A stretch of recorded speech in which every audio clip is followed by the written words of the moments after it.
petite voix. Donc j'ai longtemps mis ça sur le dos de mon ange gardien, ou je sais pas qui me disait, pour moi mon ange gardien, qui me disait stop, voilà, stop, pars en fait de mon couple en fait. Hein. Casse ce que tu as construit depuis 17 ans et 20 ans.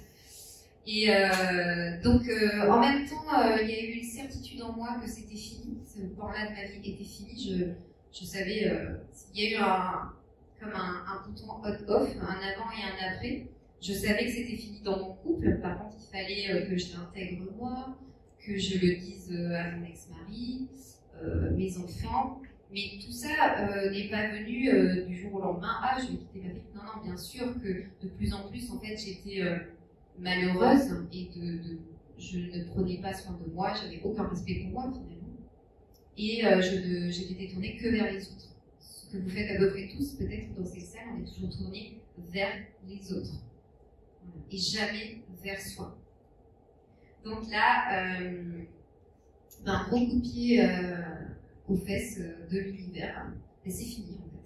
Et vraiment, je ne pouvais pas remettre en question ça. C'était incroyable. J'avais eu quelques prises de conscience juste avant de mon fils qui me disait que je m'oubliais complètement, des choses comme ça, qui m'ont fait des premiers appels. Et qui m'ont préparé un petit peu à ce switch dans ma vie. Mais bon.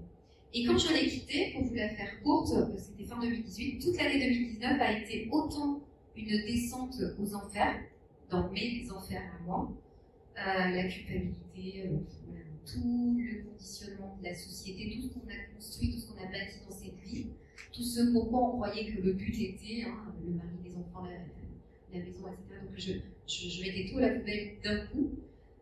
Je lui faisais du mal, enfin, c'était horrible, hein, je vous passe les détails. Donc, en même temps que j'avais cette descente aux enfers, j'avais une lumière en fait au bout du tunnel. J'étais concentrée dessus et en fait je voulais être heureuse. Je voulais enfin être heureuse. Et ça a été mon fil conducteur en fait. Tout ce temps-là où j'ai travaillé sur moi d'arrache-pied. Donc j'allais voir ma maître Reiki, parce que j'étais déjà en premier degré de Reiki. Et on faisait des ateliers de lâcher prise toutes les deux. Enfin, je travaillais beaucoup sur moi, l'arbre généalogique. Merci Virginie.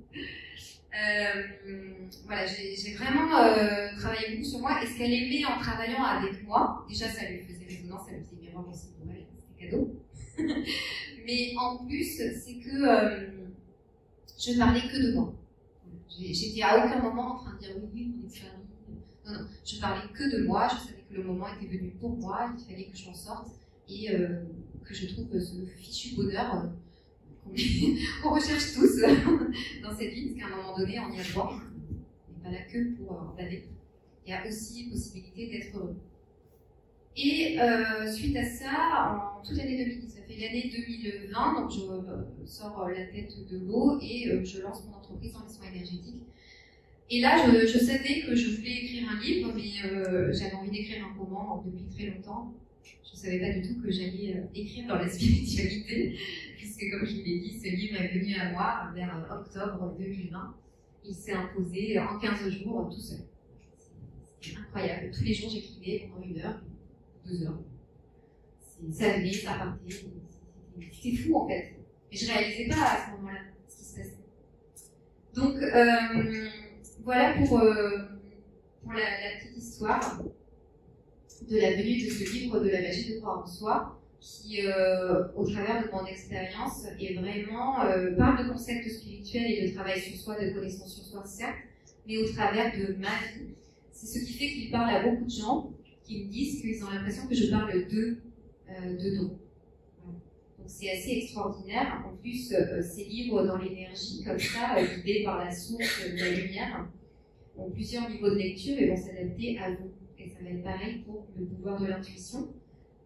Dedans, ce livre-là, que j'ai écrit donc l'année suivante, donc l'année dernière, en plusieurs fois aussi. Donc là, j'avais évolué encore. De toute façon, on est sans arrêt en train de changer. Hein. On n'est jamais le même entre le matin et le soir déjà, donc vous imaginez en un an. dans ce livre-là, il y a vraiment des messages de lumière, je ne sais où, hein, je ne saurais pas vous dire qui m'a dicté ça, quand, quoi, mais en tout cas, on nous parle dedans, et on nous parle beaucoup d'amour et de lumière.